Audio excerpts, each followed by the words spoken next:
35व्या विद्रोही साहित्य संमेलनाच्या वतीनं सर्वांचं स्वागत करतो। आज आपण नागशेनवनातील सर्व महाविद्यालय व विद्यापीठ या परिसरातील सर्व विद्यार्थ्यांना बैठकीसाठी बोलवलं होतं।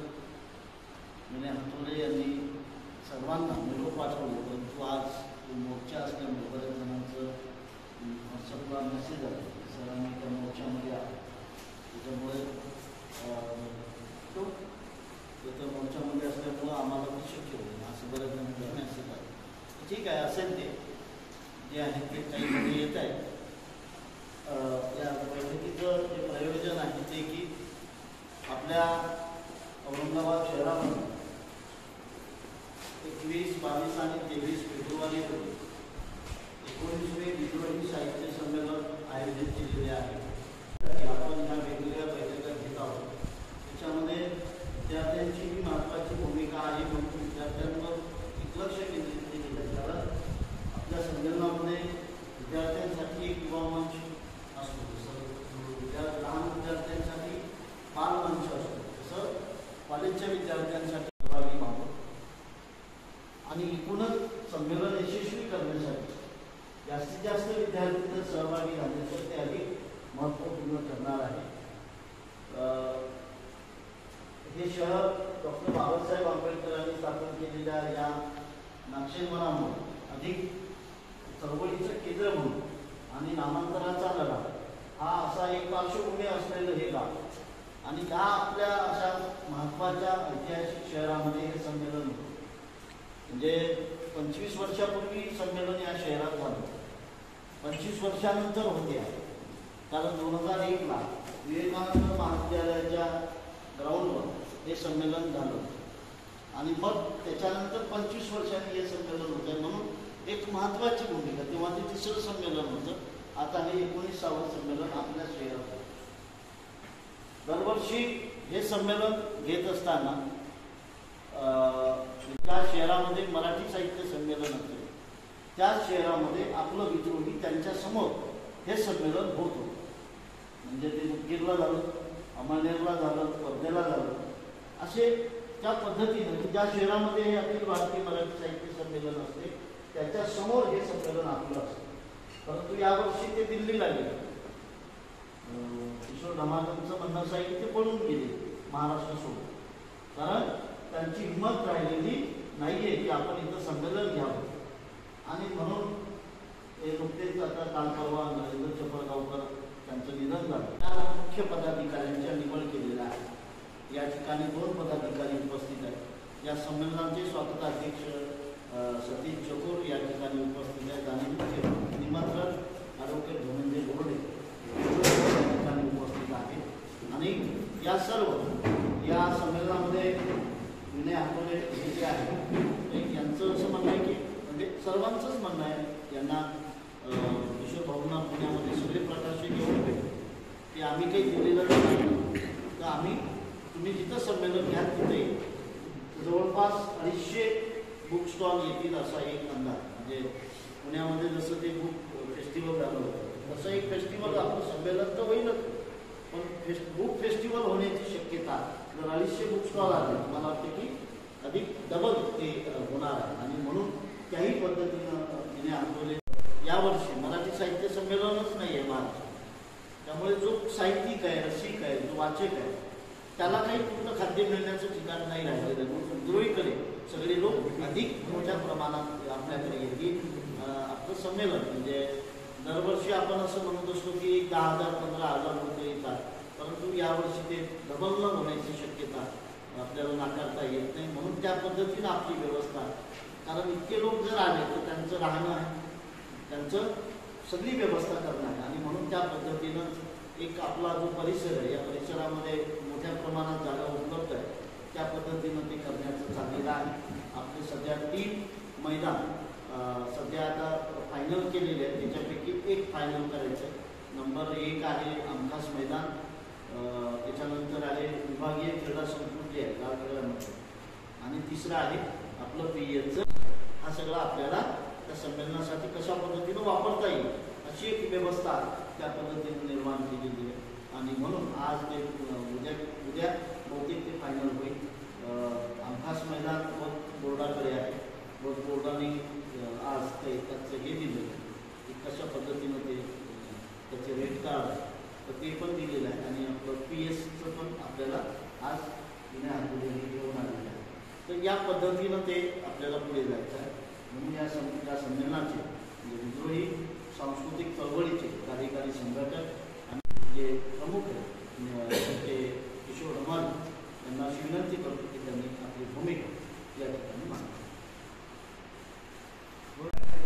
घेतलेला आहे तो साधारणतः आपल्याला संमेलन यशस्वी करण्यासाठी ज्या स्थळाचं डिक्लेरेशन होईल त्यांनी सांगितलं त्या पद्धतीने.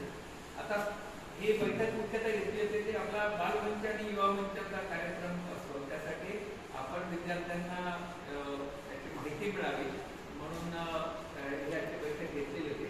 अजूनही आपण प्रयत्न करणार आहोत काही विद्यार्थी येऊ शकले नाही. पण बालमंचाची जबाबदारी तर आज जवळजवळ फायनल झालेलं आहे. ॲडव्होकेट धनंजय गोरडे सरांनी त्याची जबाबदारी घेऊन त्याचं पत्र सुद्धा पाठवलेलं आहे आतापर्यंत.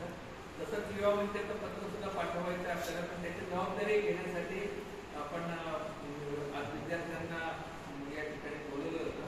पण आपण पुढच्या बैठकीची तारीख बोलू आणि त्या तारखेला आपण विद्यार्थ्यांना बोलू. त्यांना जबाबदारी द्यायची की त्यांच्यापैकी कोण गाणं सादर करणार आहे, कोण एकांकिका सादर करणार आहे, कोण रॅप पण मोठ्या प्रमाणावर आले आपल्या जिल्ह्यामध्ये सुद्धा रॅप करणारे कार्यकर्ते आहेत. तर आपण एक रॅप त्यासाठी सुद्धा वेळ असतो. असे विविध सांस्कृतिक कार्यक्रम करण्यासाठी आपल्याला त्याच्यात मंचावर जागा आहे. दुसऱ्या बाजूला आपल्या कार्यक्रम पत्रिकेमध्ये शैक्षणिक परिस्थितीबद्दलची एक चर्चा विद्यार्थ्यांनी करावी असं अपेक्षित आहे. त्याच्यामध्ये काही आपण विद्यार्थी शिक्षण रोजगार याबद्दल एकंदर गटचर्चा पण आहेत. आपल्या 13 गटचर्चा असतात. त्याच्यामध्ये हे विषयही असतात.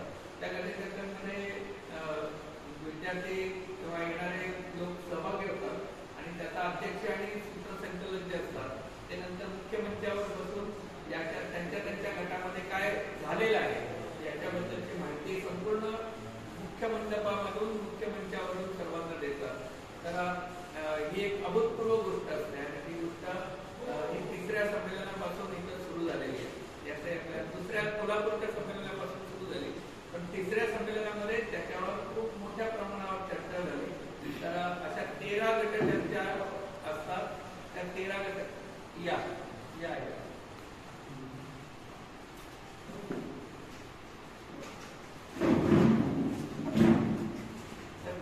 त्या गटचर्चांचे अध्यक्ष सूत्रसंकलन याच्यासाठी सुद्धा आपल्याला विद्यार्थी शिक्षक प्राध्यापकांमधून आपल्याला नावं पाहिजेत. तर त्या दृष्टिकोनातून असतात आणि विद्यार्थ्यांसाठी तर वेगळं आहे. आणि हे 3 कवी संमेलन मुख्य मंडपात आहेत. शेकोटीचं पहाटेचं एक कवी संमेलन आहे आणि कविकट्टा पण आपला चालणार आहे. आपण त्यासाठी मोठं ग्राउंड शोधतो. ग्राउंडच्या बाबतीत आपण हायगाय करत नाही. अखिल भारतीयांच्या बद्दल आपल्याला काय त्याच्याशी स्पर्धा राहिलेलीच नाही. आता ते म्हणजे ती सारखी पत्ती अशा पद्धतीने आहे. ते काय होते की ते तिला गेलेले आणि गंमत म्हणजे मागे इथं 3रं संमेलन झालं त्यावेळेस ते इंदोरला गेलेले होते आणि तिथंही पडलेलेच होते ते आणि आपलं संमेलन चांगलं झालं. आता 24 वर्षानंतर परत या शहरात संमेलन होत आहे. त्याची जबाबदारी आपल्या सर्वांवर आहे. आपण हे जे प्रमुख त्यातले विद्यार्थी सहभागी होऊ शकतात आणि इतरांना पण घेऊन येऊ शकतात असे शोधायला पाहिजे युवा मंचाने. बाकीच आपलं परिसंवाद आहे, अभिभाषण आहे, कथाकथन आहे, नंतर विशेष व्याख्यान आपलं असतं. दरवर्षी डॉक्टर आवा साळुंके सर, निरंजन टकले, श्रीमंत गोकाटे, नंतर डॉक्टर सुधाकर गायकवाड सर या असं अनेक मान्यवरांची विशेष व्याख्यानं आपल्या याच्यातून झाले. विशेष मुलाखती झाल्या आहेत.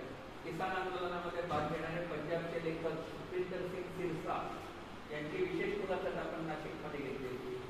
डॉक्टर गोहर रजा आपले लघुचित्रपट निर्माते, शास्त्रज्ञ आणि कवी हे दिल्लीच्या किसान आंदोलनामध्ये सहभागी होते. डॉक्टर गोहर रजांना आपण नाशिकला उद्घाटक म्हणून बोलवलं जातं. डॉक्टर अजीज नदाफ आपले मुस्लिम मराठी साहित्यिक आपले अध्यक्ष होते 4थ्या विद्रोही साहित्य संमेलनाचे. तर असं एकूण लोकशाहीवादी, धर्मनिरपेक्ष, संविधानवादी, शिवफुले शाहू आंबेडकरवादी अशा पद्धतीची भूमिका घेतलेलं हे संमेलन आहे. पहिले अध्यक्ष बाबूराव बागुलांसारखे मान्यवर होते, दुसरे अध्यक्ष वारू सोनवणे सारखे आदिवासी कवी होते, तिसरे अध्यक्ष डॉक्टर यशवंत मनोहर सर इथं होते, चौथे अध्यक्ष डॉक्टर अजीज नदाफ सर होते, पाचवे अध्यक्ष आत्माराम कनीराम राठोड होते, सहावे अध्यक्ष तुलसी परब होते, सातवे अध्यक्ष ह्याला 8व्या डॉक्टर आहा साळुंखे सर होते.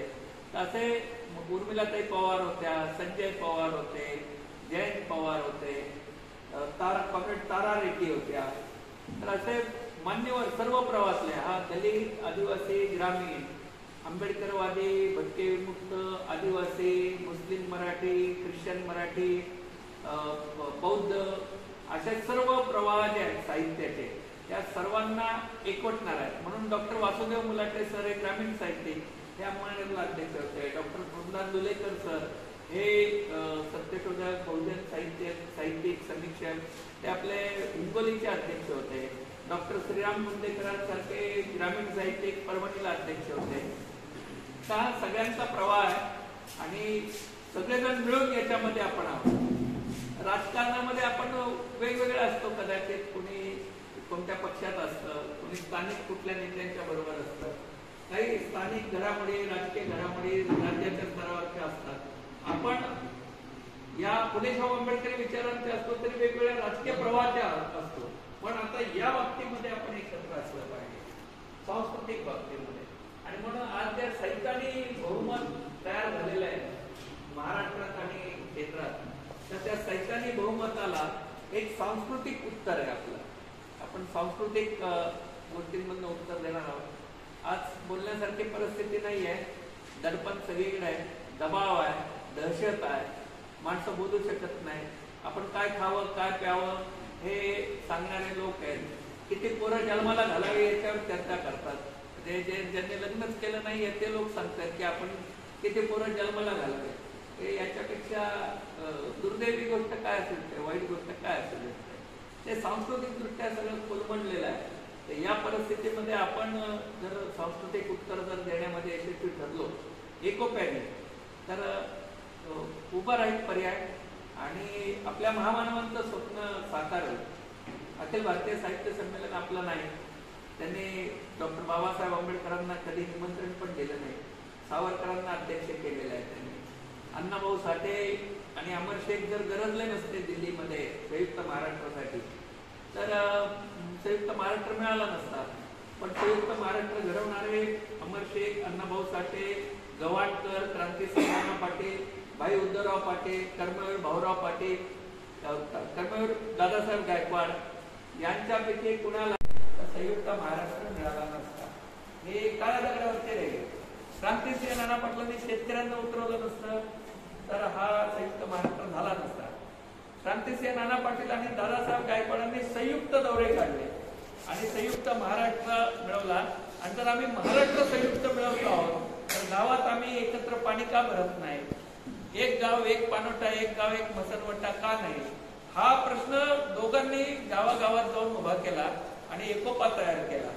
आता हे जर त्यांनी केलं नसतं तर हा संयुक्त महाराष्ट्र हा काही 3-4 ब्राह्मण नेत्यांच्या नेतृत्वाखाली मिळाला नसता. आता ही परिस्थिती आहे. पण ते कृतज्ञपणा सगळंच गाठतायत. त्यांनी आपल्यापैकी कोणाला निमंत्रण दिलं नाही, त्यांनी आपल्याला वेशी बाहेर ठेवलेला आहे. असं असताना आपले काही लोक तिकडे नादी लागतात आणि त्यांचे होयबा बनतात. तर आपण तिकडे जायचं नाही. आजपर्यंत ठीक होतं, आपल्याला पर्याय नव्हता. पण आता इथं आपल्याकडे आशय आहे, आपल्या लोकांची बौद्धिक भूक भागवणारे कार्यक्रम हे आपलेच लोक देऊ शकतात. त्यामुळे आपण ते कार्यक्रम सुचवायला पाहिजे. हे झालं पाहिजे, इथं हे असलं पाहिजे, याच्यात हा परिसंवादाचा विषय घेतला पाहिजे, या वक्त्यांना बोलवलं पाहिजे, या कलाकारांना बोलवलं पाहिजे. याच्या सूचना आपण सर्वांनी द्याव्यात आणि आपल्या सूचनांची जास्तीत जास्त अंमलबजावणी आपण करण्याचा प्रयत्न करू. तेवढा स्पेस आहे. मागच्या वर्षी कलाकारांनी आभार मानले.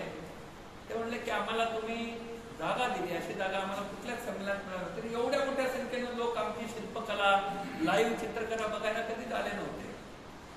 आम्ही तेच त्यांना सांगितलं की आमचा आभार मानण्याची गरज नाही. हा एवढा स्पेस आहे आणि ही जनता आहे. जर आपण डोकं लावून लोकांना जे पाहिजे ते दिलं नाही तर शिल्पकला पाहायला 100 लोक, 150 लोक त्या शिल्पकाराच्या भोवती तासभर उभी राहायची त्याचं शिल्प तयार होण्याच्या. एक काम साक्षी मलिकने तो बूट, ते बुटाचा जोड ठेवला ते पत्रकार परिषदेमध्ये आणि ते पत्रकार परिषदेतून निघून गेली. आणि तिने सांगितलं की मी हे सोडलं यांच्या निषेधार्थ, मोदी शहाच्या निषेधार्थ कुस्ती सोडल्याचं सांगितलं. तर ते बूट होते. तर ते मी त्या शिल्पकारांना म्हणलं ह्या बुटाचं काहीतरी केलं पाहिजे. तर तिथल्या एका चित्रकारांनी क्राफ्ट बनवतो त्यांनी असं 3 फुटी कागदी बूट तयार करून आणला आणि मग साक्षी मलिकचा फोटो, ते बूट आणि त्याची माहिती तिथं आपण लावली. तर येणाऱ्या खेळाडूंनी तिथं स्वतःचे फोटो काढले सेल्फी म्हणून. तर आपण आपली प्रतिक्रिया या पद्धतीनं दिली पाहिजे. तर अशा कल्पना, निरनिराळ्या कल्पना आपण आणल्या पाहिजेत. आलेल्या कल्पनापर्यंत हे स्वागत अध्यक्ष आणि नेते आहेत त्या सर्वांपर्यंत, बोर्डे सर आहेत, राठोड सर आहेत, चकोर सर आहेत, यांच्यापर्यंत तुम्ही पोचवा जेणेकरून आपल्याला त्या कल्पना अंमलात आणता येतील. तर असं काहीतरी वैचारिक घुसळण जोरात झाली पाहिजे. कारण बाहेर वातावरण एकदम खतरनाक आहे. तुम्ही या जातीच्या बाजूने, त्या जातीच्या बाजूने जाती युद्ध चाललेलं आहे. आणि फुले आणि बाबासाहेबांनी जाती अंत सांगितलं, जाती युद्ध नाही. आपल्याला जाती अंताचं प्रबोधन आणि साहित्य संस्कृती निर्माण करायची, ते आव्हान आपल्या पुढे आहे. आपण कशा पद्धतीने ते करू शकतो याच्यावर आपली कसोटी आहे. जनता येते, लोक येतात, बघतात, ऐकतात, पुस्तक घेतात, चर्चा करतात. पण आता ते आपण लोकांना तिथपर्यंत आणलं पाहिजे आणि कॉन्क्रीट काहीतरी लोकांना दिलं पाहिजे.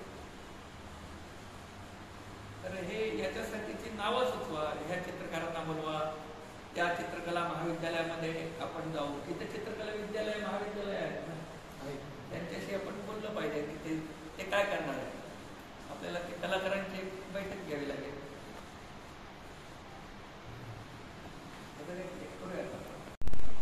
अभिव्यक्ती ती चित्रकलेतून असो, गाण्यातून असो, संगीतातून असो किंवा शिल्पकलेतून असो, कुठल्याही मार्गाने ती अभिव्यक्ती आपल्याला त्या संमेलनाच्या माध्यमातून लोकांपर्यंत पोहोचवायची, जेणेकरून फुले शाहू आंबेडकरांमध्ये या विचारसरणीबद्दल जो आशावाद आहे तो लोकांपर्यंत चांगल्या पद्धतीने गेला पाहिजे. ते सरांनी सांगितलं की एक रॅपर सुद्धा पूर्ण संमेलनाचं लक्ष वेधून घेऊ शकतो. तर तसंच बंडखोर व्यक्ती ज्या आजूबाजूला आहेत आपल्या, विशेषतः ज्या तुम्ही पाहताय विद्यापीठात असतील, तुमच्या आजूबाजूला असतील, त्यांना हे तुम्ही करणार का, हे असं तुम्ही लोकांपर्यंत प्रेझेंटेशन देणार का, ही जर तुम्ही माहिती किंवा त्यांना बोलला तर ते ऑटोमॅटिक तुमच्याशी कॉन्टॅक्ट करून आमच्यापर्यंत येतील. आपण त्यांना ते एक प्लॅटफॉर्म उपलब्ध करून देण्याचं काम करणार. एकापैकी म्हणजे 2 पेक्षा म्हणजे त्यांनी तर असं सांगितलं कोण आहे की अगोदर काय होतं की 2 पेक्षा जास्त मुलं असेल तर तुम्हाला निवडणूक लढवता येणार नाही. आता 2 पेक्षा कमी असेल तर ती निवडणूक लढवता येणार नाही. अशा पद्धतीचं त्यांनी ते हे करायचं. म्हणजे जन्माला कोण घालणार आहे, पुरुषाचा त्याच्यामध्ये वाटा आहे, ही गोष्ट म्हणजे नाकारण्यात काही पॉईंट नाही. परंतु ज्याचा महत्वाचा रोल आहे स्त्रीचा, तिचा कसलाही न विचार करता त्यांनी 1 द्यावे, 2 द्यावे, 3 द्यावे. म्हणजे आपण जे म्हणतो की विषमतावादी पितृसत्ताक पद्धती, तर हा जातीय व्यवस्थेशी जोडलेलं कनेक्शन आहे. जोपर्यंत आपण म्हणजे मोहन भागवत यांनी सांगितलं, त्यांनी लग्न केलं नाही, गोळवलकरांनी लग्न केलं नाही, मला वाटतं सावरकरांनी केलं होतं, पण काय भानगडी वगैरे झालेल्या नंतर वगैरे ते आपण परत ह्याच्यामध्ये आलेलं आहे. म्हणजे म्हणजे लग्न स्वतः लग्न करायचे नाही, परंतु म्हणजे हा काही दुकानदारी नाही ना. आणि म्हणून याच्यावर मला वाटतं या आपल्या संमेलनामध्ये म्हणजे वेगवेगळे जे काही परिवर्तनवादी पक्ष आहेत, डावे पक्ष आहेत, यांच्या सुद्धा जातीबद्दलच्या वेगवेगळ्या भूमिका आहेत, यांच्यामध्ये सुद्धा एक मत नाही. आपल्याला त्यांना म्हणजे एक मत जरी नाही झालं तर एका दिशेनं काही विचार आपण करू शकतो का? कारण या या या या आंतरजातीय विवाह करणं म्हणजे आंतरजातीय विवाह करणं हा बाबासाहेब आंबेडकरांनी म्हणलं होतं किंवा हे जे काही बरेच बाबासाहेबांनी पर्याय सुचवले होते त्याच्यापैकी आंतरजातीय विवाह आहे पर्याय त्यांनी सुचवला. लाखो आंतरजातीय विवाह झाले असतील आपल्या देशामध्ये, मी केलेलं आहे. तुमचं कसं झालं? पण माझ्या मुलाला माझी जात लागली आणि ती जर लागली नाही तर त्याचं जगणं मुश्किल होतं. पण हा जो जातीचा मेकॅनिझम आहे, तुमच्या मुलाला मुलीला तुमची जात लागली, माझ्या मुलीला जात नाही लागलेली. माझ्या जातीच्या कॉलमवर माझ्या मुलीच्या डॅश आहे आणि धर्माच्या समोर सार्वजनिक सत्य धर्म. ठीक आहे, आमच्या दोघांचे धर्म वेगवेगळ्या, जात वेगवेगळे नाही. पण असं जे संकट आहे म्हणजे मला वाटतं उत्तम कांबळेच्या पुस्तकामध्ये आणि मी त्यांच्या प्रत्यक्ष याच्यामध्ये जाती निर्मूलनाच्या संदर्भामध्ये अमरावतीमधलं दत्त दस्तगीर ऐकलं तुम्ही? अजाती आहे, अजाती आहे. कारण तिथं फुलेंच्या चळवळीमधला एक शिक्षक तिथं जाऊन त्यांनी जात निर्मूलनाचा कार्यक्रम सुरू केला आणि जवळपास तिथं सर्व धर्मियांचे लोक एकूणमेकाच्या मुली सुपारी फोडणं वगैरे त्यांची लग्न होऊ लागली आणि एका विशिष्ट टप्प्यावर तिथली जात समूळ नष्ट झाली. परंतु काही कालावधीनंतर सरकारच्या ज्या काही वेगवेगळ्या योजना आहेत, विकासाच्या ज्या काही योजना आहेत, शिक्षणाच्या संदर्भामधल्या ज्या काही योजना आहेत, त्या कुठल्याच योजना त्या गावामध्ये मिळत नव्हत्या. आणि म्हणून तिथले लोक 1990 सालापासून ते 1995 सालापर्यंत सातत्यानं हिवाळी अधिवेशनासमोर आंदोलन करायचे, उपोषणाला बसायचे. आणि मग 1995 साली फडणवीसच्या सरकारने हे केलं, एक कमिटी केली, नागपूरच्या कलेक्टरच्या अध्यक्ष निघाली आणि त्यांनी त्या दत्त दस्तगीर गावाचा अभ्यास केला आणि त्यांना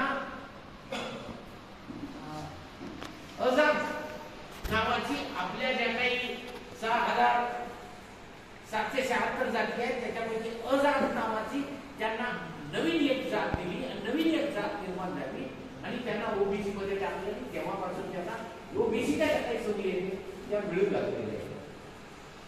त्याच्यामुळं म्हणजे असं कोण करू शकतं की चळवळीची पार्श्वभूमी वगैरे असणारे लोक कदाचित करू शकतील आपल्यासारखे तुमच्यासारखे, कारण जातीच्या आधारावर टिकून आहे,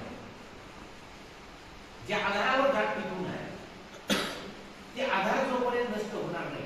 कारण आपल्याला शिक्षण जातीमुळे मिळतो, आपल्याला रोजगार जातीमुळे मिळतो, आपल्याला बायको किंवा नवरा जातीमुळे मिळतो आणि मसनवाटा सुद्धा जातीमुळे मिळतो. हे जे आधार आहेत या म्हणजे जातीशिवाय मिळायची व्यवस्था जोपर्यंत होणार नाही मग ते 100 वर्ष लागतील, 200 वर्ष लागतील, 1000 वर्ष लागतील, किती वर्ष लागतील आपण नाही सांगू शकत. परंतु ही व्यवस्था निर्माण झाल्याशिवाय माणूस जातीला का करतात? डॉक्टर सर सांगतात ही चर्चा, महत्वाची चर्चा संपूर्ण आपल्या संमेलनाच्या केंद्रभागी आहे. हे जाती व्यवस्था नष्ट करण्याचा मार्ग काय आहे, बाबासाहेबांनी आपल्याला जो मार्ग दिलेला आहे त्याच्यावर आपण कुठपर्यंत आलेलो आहे आणि त्या परिस्थितीमध्ये आज काय बदल झालेले आहेत आणि जातीवाद्यांचा आवाज कसा वाढलेला आहे. कारण मुद्दा जो आहे तो तुम्ही लक्षात घ्या. हे संमेलन जे आहे ते याच प्रश्नांवर चर्चा करण्यासाठी. याच्यामध्ये आपले आता त्यांनी लग्नाचा विषय काढला तर पर्यायी लग्न पद्धती याच्यावर एक आपली गटचर्चा आपण ठेवू शकतो. नंतर जाती नष्ट करण्याचा मार्ग याच्यावरती एक आपला गटचर्चेचा विषय असू शकतो, ज्याच्यात लोकांना सहभागी होता येईल. हे आता आपण प्रत्येक आता काही नवीन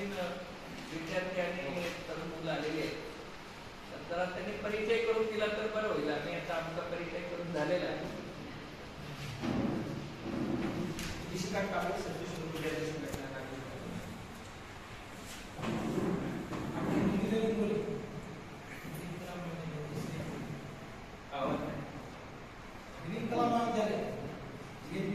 नाव सांगा ना.